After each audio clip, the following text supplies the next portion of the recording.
So what is up, everyone? How are you doing? So today we're changing things up just a little bit. So we've been working on the 1JZ S13 quite a bit lately, but today we're going to be working on Steph's Miata. So as you could probably tell by the title, I officially bought Steph a turbo kit for her car, which is pretty crazy because this is not only Steph's first right-hand drive car, but it's going to be her first turboed car. So Steph is on her way down right now so we can get right to work on her Miata, and I'm super excited. I can't wait to show her everything here and go through it with you guys, and I can't wait to see if she even knows which part of the turbo is. I guess we'll find out soon. So we're going to hold off, go through in a little bit, and wait for Steffi.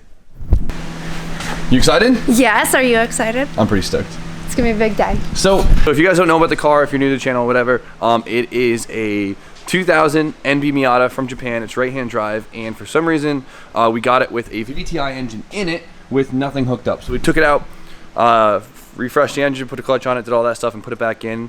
And we still have a lot of stuff to get the car running, but it's a good time to throw the turbo kit on.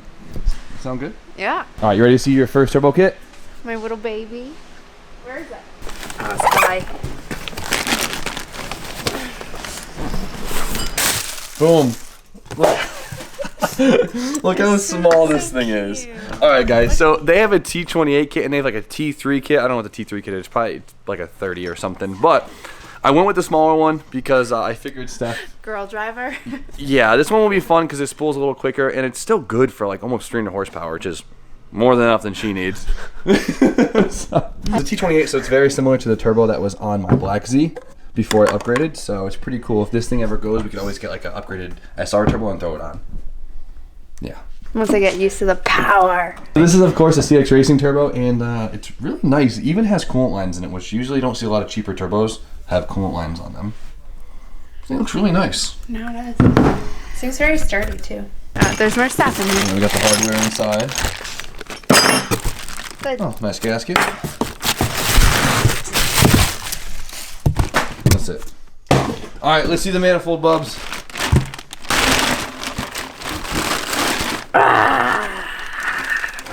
It's a big knot. Yeah. Knot of metal. Why is it so like that? Efficiency. Yeah? Is that normally how it looks? It's good. So unfortunately, the downpipe is on back order, so we're gonna have to wait a few days for that. But we do have.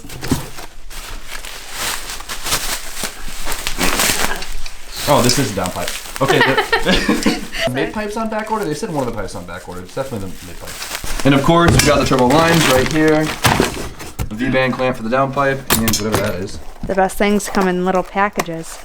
What's that supposed to mean? You've never heard that saying? No. What is this? Oh, this is the. You're so aggressive. This is the sandwich plate for the oil filter, and that's how we're going to be getting oil to our turbo. All right. Nice. I've never seen this part. Looks like some alien sign. What? Really? What? You're kind of weird. Yeah, no? All right, guys, so we can basically just get right to work on this thing. Right now is basically the same stuff I did yesterday where we have to get the lines on the turbo on the manifold, and the manifold on the car. That sound good? Yeah, sounds easy. It's not bad. First thing we have to do is actually marry the turbo to the manifold. So before you actually put your turbo on the manifold, you want to make sure there's no lines on the turbo that are going to be difficult to install once it's on the manifold. For us, the drain might actually be kind of a pain in the ass to do when it's on the manifold, so we're going to put the oil drain on right now. Sound good? Yeah. We got the gasket, the flange, and the bolts. Make something happen. What is this word? Flange? Flange. Funny word. Why is it not? It's not the same. It's not the right size. It's not the same word. Oh, God dang it. You're setting me up for failure. All right, so I set Steph up for failure on that one, and it wasn't the right gasket. Now, I guess it doesn't come with one, so we're just going to use the next best thing and RTV it. All right, that'll do it. We're going to marry them together. Yeah, I will be the priest. Let's see. So it looks like we're going to have to clock the housing just a little bit so we can get to this one bolt right here because it's not going to fit with the drain. All right, so when we loosen these 4 bolts right here, you're actually able to rotate the whole turbo. So we can rotate the flange out of the way. Flange. And then reseat it once it's all tight and put it where we need to go. Okay. It's really pretty. It's like a little octopus. Here we go. So these are always a pain in the ass to do. There's always at least one bolt that's nearly impossible to tighten. I guess it's about time we could just throw it in the car. That's it? Yeah. Be careful of this, 'cause that's really sharp. I know, I already figured that out. Yeah, okay. You gotta slip it in. Oh, there needs to be a gasket in there. Yeah, that's important. I try and sneak it on those studs. Oh, ready? New tool. What's up? Merry Christmas. How sick is that? That's really nice. So far, so good. There you go. There you go. Your arm's burning? No. No. Look at this. You got a turbo on your engine. Fancy. Look how small this freaking thing is. Don't worry. Oh, do the job. Don't you worry. No, it is. It's gonna be, It looks so funny compared to the JZ, cute. doesn't it? I know. It's like not even there. You got a baby turbo. It's so cute, little snail. What are you doing up there? I had to steal hardware from my JZ. Last bolt. It looks so cool in here. I know. It's gonna be so fancy. We just need to paint your valve cover now. Make the rest of the engine bay look nice. That color? Disco fuchsia. Yeah. All right, Stephanie. Next piece. Pipe. Uh-oh. Do I know what to do? This looks like that. Alright, let's find out. Tight fit. Yeah, it really is. Just shove it in. Wanna be nice to it. Is it the right gasket? Yeah. Or no, it's not No, the right it's gasket. not. Oh man, I don't have the right gasket. Oh no. All right, so we don't have the right downpipe gasket, which is okay. We'll get that. We still have time to finish up the exhaust because the other piece isn't in. It's all right. Yeah. Okay. Alright, next up. Next thing is the oil feed. Very important. It feeds oil to what? The engine? Exhaust? Nope, keep going. Turbo? There you go. Alright. This thing? This thing? Nope, that's the drain. Oh. Turboing an NA engine, you have to figure out how you can get oil to the turbo via high pressure oil feed line. The oil return is easy because you could always just drip into the pan somehow. So on a lot of non-turbo cars, people like to use the factory threads for the oil pressure sensor because that is a high pressure oil spot, and just adapt it. Another really popular one is to use a sandwich plate that actually goes in between the oil filter and the block, and this basically gives you some ports that uses the oil, high pressure oil going into the filter to feed the turbo. So of course we're going to be using this going between the oil filter and the block, and it extends the threads on the block using this piece right here.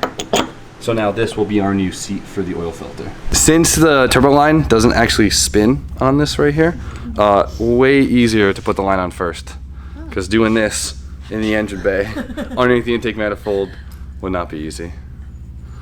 And this should just be an MPT, and it is. This is nice because now we can add an oil pressure sensor for extra safety.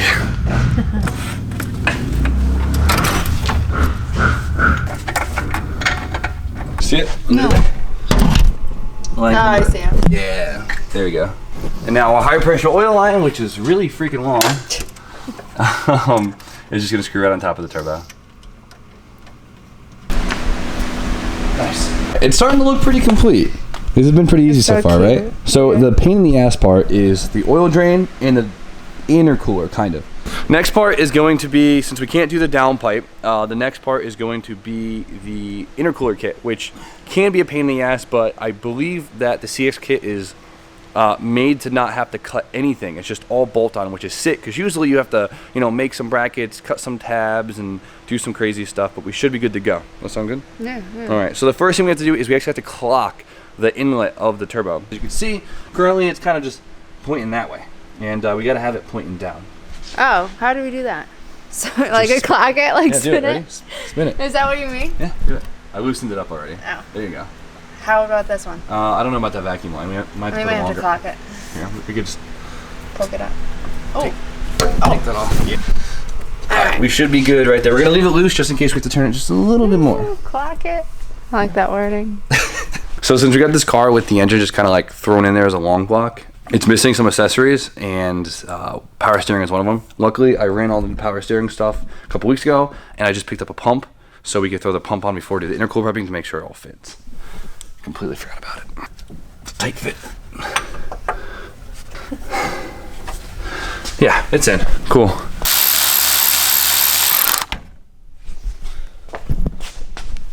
Don't you? All right, let's check it out. So we got a bunch of piping. We got to unpackage all of that. We have a nice mounting tray for the lower and the upper, or upper and lower. Which is sick. Air filter, off valve, And of course, all the hose clamps. Let's open it up.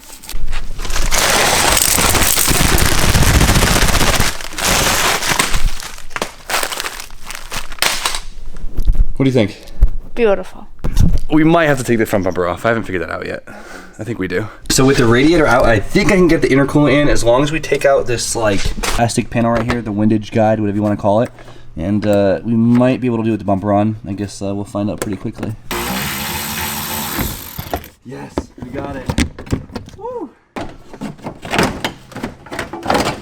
Yes. Oh my goodness. Ta-da. I'm so happy that just came out. All right, hopefully that's all we have to remove. Now look how much more open it is down here. You see it? Oh my goodness. So let's try and mount the intercooler. So the intercooler actually comes with these. Can we Windex this? How's it coming? It's good. That's nice, isn't it? All right, so I think there's supposed to be 2 holes on both sides, and there's only 1 on this side, so we might have to do some drilling.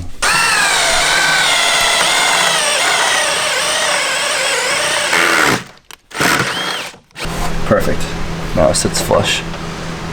So we actually had to drill 2 holes right here on the side to hold up the panel that holds up the intercooler, but it's cool how it uses the factory radiator mount, so we don't have to like make no crazy chassis mount. That's nice and easy. So let's put 2 through bolts in there, drill 1 hole on this side, and we should be good to go. All right, if we do this right, it should fit in here.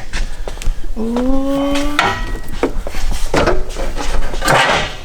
It looks like the power steering line, the power steering cool lines are hitting a little bit, but we can kind of bend those over a little bit, and we should be good. So let's bend them and then bolt it up. So we have like the power steering cooling lines right here, and we just get to slip the bracket. Maybe right underneath them would be cool. And then that's it. Oh yeah, we got an intercooler. Look at this. Is it gonna be pretty? Well, it's low key. I like it. Oh, that's nice. Everyone's gonna know. You What's boosted. up? Yeah, everyone's gonna know what's up. Steffi's running races at the pike. That's cool. I like that. Oh, that's really nice. Look how nice that is. Like it doesn't even move. Yeah, it's cool. It's really good. You ready to run the pipes? Yeah. Steph, I'm gonna let you figure this one out. Oh no. So you only have 3 pipes. Look at, there's only 3. Only 3. You have 3 pipes. You have 6 couplers, and I'll show you where they go. Okay? Or I'll show you the beginning and the end. Wow. Okay, come here. Thanks, come Jimmy. here. Let me show you this. So we have to go out of here, right? Okay. Turbo. To there. Where? Oh, in this little? Yep. And then from here to here. So good luck. Do some common sense. This has to go this way, so it's gonna be like a nice like 90. I'm gonna say this one. I think a 90. No, stop. Okay. Uh-oh. This is like the only thing it can be, right? We'll get back to you soon. What do you think it's gonna be? Oh no! It's a decent amount. Look at that. That's so pretty. Pain in the ass. No. I'm talking about you, not the car. You're great, Steffi. I'm not talking shit. You're great, You're she great. said. This is definitely it. Feeling real confident on this one. Yeah, this one's it. You figure it out? Okay. There you go. Oh, that's not too bad. Oh, that's all right. But see how like some of them you Yeah, gotta that one looks you gotta really so, like, play with the there. Oh, there you go. Play with the angles. geometry. Interesting. How's it coming out? I can't get it back on right now. It's a pain in the ass, isn't it? So nauseous. Oh, I think I have it actually. I'm very proud though. You're doing great. No.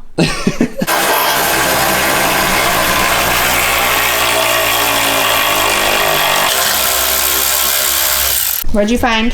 So it only took 20 minutes of me just swearing to find out that we had both pipes on this side like upside down. How we got them to somewhat fit is baffling to me, but once we started tightening them up, they just did not line up for shit. Way more sense. That's a nice little fit. Way more sense. Yeah.